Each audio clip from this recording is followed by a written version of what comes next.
Hey guys, it's Paradise, and we've been playing a ton of Delta Force's Extraction Mode Tactical Turmoil. After having so much fun playing, running multiple million loadouts in Space City and more, we wanted to wrap together our tips, advice, and all the beginner's stuff that we've learnt and wish we knew sooner before starting. So if you're a beginner to Delta Force, we have you covered here. Make sure to drop a like below if we do help you out, and subscribe to show support, as we'll have more Delta Force coming your way soon. But make sure to comment down below what tips you've figured out as well, so we can all learn the latest tricks together as a community. So Tactical Turmoil is of course the game's extraction mode, and the way this works is yourself and up to 2 teammates will load into a map as a squad. The map to start with will be 0 dam, but as you level up your operator, which is like your account level, you will unlock additional maps and harder modes with better loot to get, but they do have higher gear requirements. When you load into a map though, you will spawn in one of many set spawn locations that are scattered around the map. This means you could start right next to a very good loot area, or right on the edge of the map and quite far away from them, and sometimes you can spawn pretty close to other squads too. But a quick tip before going any further is a simple mistake you don't want to make during the tutorial. Don't just rush through to get into the game. The fake player in the tutorial that the game has you kill actually has a pretty expensive M4 on him, blue gear and blue ammo, which is worth taking right at the start, as this is fantastic starting gear and the M4 is pretty good to use or can be scrapped for parts or sold for several $100,000. So this is a nice early boost you don't want to miss. But once you're actually playing a real match, you need to go around and loot the map. Typically looking for areas of the map with the orange safe icon, which are areas containing some of the best loot. There are NPC soldiers defending most areas around the map, and they will be aggressive to you the moment they spot you, and of course you can kill them and loot them too. But be wary of enemy player squads, as your shots make a lot of noise that travels far across the map, while your footsteps and running steps also make a lot of noise but in a closer vicinity. You loot by searching all kinds of containers, from cardboard boxes to literal safes that need cracking. It's very important to learn and prioritize what are the better loot containers that have the higher chances for a better rarity of loot. Loot is colored to show its rarity, and generally the rarer the loot, the more valuable it is. So loot in order from worst to best is generally white, which to be honest usually isn't worth picking up, green, which you may want to pick up right when starting out, and then blue, which is generally worth taking. The best loot, however, is purple, which you want to prioritize over any previous color, orange, which is pretty rare to find but very valuable, and finally red, which is the most rare and most valuable items in the game, some even selling for over $1 million each. The big and even little safe boxes can have these red items in them, if you get lucky, that can sell for between hundreds of thousands and millions, but generally these are marked on the map or are in highly contested areas, so players will naturally be attracted to them. But don't discount other loot containers like lab coats that seem to drop keycards, computer cases that often contain tech parts and CPUs that sell for a lot, server stacks with a similar high chance of valuable items, and even the big flight boxes, which tend to have great stuff in them quite often. So it's good to learn to identify which types of these loot containers are worth looting and take a mental note of where they are. For example, in the admin building of 0 dam, there's a server room with a server stack to loot and additional items on the desk nearby. Just in the room next to it, on top of the stairs, is a room with a single computer case to loot that can have pretty good stuff in it too. And then on the other side of this upper floor, there's another computer room with a second computer to loot on the desks, and even a laptop to crack for a chance at a high tier loot item. Now these laptops kind of have a mini game, and it's really easy to crack once you understand it. You can think of it like a solid dot from left to right is 1 to 5. So a single dot and 4 lines is 1, 2 dots and 3 lines is 2, and so on. But if there are lines from left to right, then it's going to be between 6 and 9. So a line and 4 dots is 6, 2 lines and 3 dots is 7, but if everything is a line, then it's 0 because there isn't a 10. So it's a very simple counting game, and it's really easy to learn once you know this. But you might have wondered if you've ever heard rat or bird noises around the map sometimes. Well, rats signify that there's a sewer grate nearby, and these actually can have really good loot in them. Meanwhile, the bird noises means there's a bird nest nearby, which can also have a chance to spawn rare loot. It's of course RNG on the loot, but these containers do have this special sound effect when unlooted, so listen out for birds or rats to find these. Now I mentioned before lab coats having a chance to give you keycards. Well, these keycards sell for a lot of money, and you can buy them on the auction house too. You need these keycards to open special locked loot rooms around the map. Some of them have very good loot containers inside, even entire locked safes for you to open, making them very valuable. They do, however, have a limited number of uses and can only be sold when at their max number of uses. But a great tip to know to make sure you're buying the right card for the room that you want to loot is to click the Used At button underneath, which shows you where on the map they open. Now let's touch on the black site. This is your base of operations. It's a permanent feature of the game that lets you upgrade different areas to gain access to crafting, stat buffs, and more. This can get very expensive to upgrade, and after a few multiple upgrades, it starts to take real-time hours or days to complete. I suggest focusing on leveling up your stash for more stash space, as well as the CSD once you unlock it, as this increases your maximum stamina and stamina recovery, which is massive for running around the map. Another thing that's important to understand is ammo rarity and gear rarity, so you don't get frustrated at the different time to kill on enemy players. The simplest way to break down the rarity of ammo and gear is by its color. For example, blue ammo will be effective at breaking through any gear lower than blue and will do pretty good against blue itself. Meanwhile, if the enemy has a higher tier armor like purple, with that blue ammo it will take significantly more shots to break through the armor before even damaging the player. Meanwhile, if you have purple ammo, you'll shred through white, green, and blue armor very easily and still do good against purple. So you want to match the ammo rarity to the type of gear rarity that you expect enemy players to run in a match that you go into.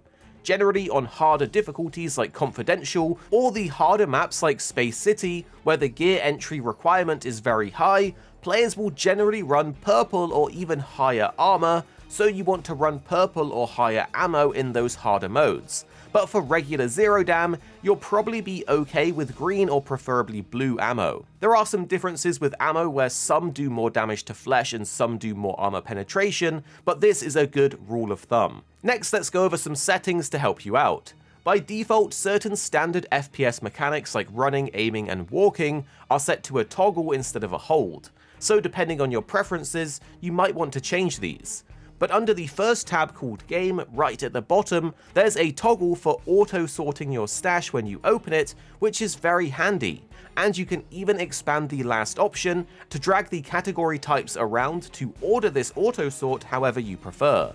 There's even a toggle here to auto-place items in your lockbox of a certain value, so you can adjust the value to what makes sense for your difficulty, and you probably want to increase this as you go into the harder modes. Also at the top of the screen tab, there is the performance parameters to toggle on or off.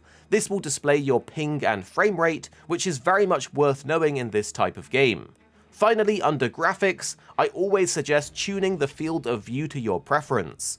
I prefer somewhere between 100 and 110, and higher field of view generally means you can see more on your screen, but if you go too high, you're going to have a sort of fisheye effect. I suggest trying 100 for my sweet spot. Next, I want to quickly highlight a tip that you can make use of early on. Certain blue or even green materials that are required for upgrading your black site are worth a lot of money early on when the game has released. They will usually equalize as the game is out for longer, but if you play early, then things like the cordless portable drill or even just wires are worth a lot more than they should be at the auction house, even though they aren't very rare. For instance, these items are green and blue rarity, so look out for these early to sell if you are playing early near release. Speaking of the auction house though, you can make a lot of money by selling guns like M4s, Vectors, and so on. Generally, it's worth taking the good guns off of dead enemy players in your secondary gun slot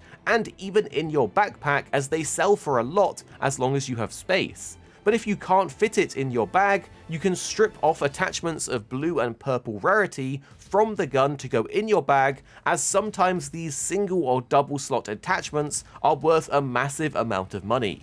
So if you ever see a high tier gun, take it or at least strip off the attachments. Now when it comes to selling guns that have a bunch of attachments on them, it's good to know that you can put all of your attachments on a gun to batch sell the gun and all of the attachments very quickly. The game will automatically fill in the current market value for each item, making it much faster and easier than individually selling them. Just make sure to lower the price on each one a little bit for a faster sell. Now you might think that adding a friend is pretty simple, but it actually is a bit annoying because of the menus. You need to add someone by sending them a friend request by typing out their name and sending it, but the recipient must then go into the friend menu and click the add button in the top right corner, and then click requests to review who sent them a friend request. After this, you can open the friend menu again and invite them to your squad, so it's a bit of a convoluted way to add friends. And there's also more to learn in the menus. Make sure to check for your daily or timed item purchases. This includes getting things like gear tickets at the Assault Battalion shop, or the T&E lab, which once you unlock it at level 9, can be used to purchase limited items on a rotation that rotates 2 times a day. Here you can craft items that generally can be made cheaper than they sell for on the auction house. For example, this scope was 26k cheaper than the auction house price, so you could make it here to save money or sell it for a quick flip. The gear tickets that you buy are also quite important for making easy money, as they let you go into a match with a preset loadout. You can use them by selecting the map you want to play on, and then click the gear set button at the bottom and choose the rarity of ticket and type of loadout. Balanced is a mix of armor and firepower. Survival focuses on better armor and meds, and firepower focuses on having a better gun and ammo rarity with little to no meds and bad gear. There are higher rarity tickets, but you do not want to waste these early game on Zero Dam. They can be used to enter the game on confidential difficulty once you unlock it, or even the harder maps like Space City, as some of the loadouts are worth a lot of money. So starting off, just use those recruit tickets. These tickets can also be obtained from daily missions and sometimes given out in the Mail and Notices tab. You want to check these when you start out, as the devs usually send some nice goodies, weapons, and even loadouts for you, so make sure to check your mail and the Notices tab. You also want to make sure to check the Event tab at the bottom to view the current events and your daily missions. For the daily missions for Tactical Turmoil, you will get a loot box when you complete them all that can give you some good items worth a lot of money to sell. The missions themselves also give you some good money, and you can re-roll these a few times each day to get a more favorable one to your playstyle. So before you play each day, make sure to check your dailies and re-roll them so that they are objectives that you can easily complete quickly. But don't forget about the Recruit tab where you can see your login bonus.